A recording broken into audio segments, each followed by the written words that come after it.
Three town police station పరిధిలో అవుట్స్కట్స్లో ఈ lecturers colony ఉంది.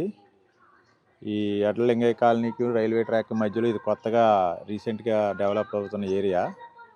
ఇక్కడ హిమబిందు అనే ఆవిడ లాస్ట్ 10 years బట్టి ఇల్లు కట్టుకొని ఉంటున్నారు. ఈ చనిపోయిన ఫయాజ్ అనే అతను రాత్రి ఇంటికి వచ్చాడు. అతను ఏసీ మెకానిక్గా పనిచేస్తాడని చెబుతున్నారు. రాత్రి అరౌండ్ 10 o'clockకి ఇక్కడ గొడవ జరిగింది.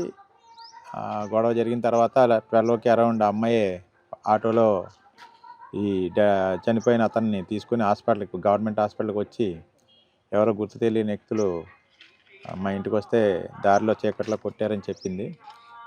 దాని మీద మేము ఇన్వెస్టిగేషన్ టేకప్ చేసి ఈరోజు దర్యాప్తు ప్రారంభించాం. రీజన్స్ ఏంటనేది విచారణలో ఉన్నాం. ఫర్దర్గా ఇవన్నీ ఫైండ్ అవుట్ అవుతాయి.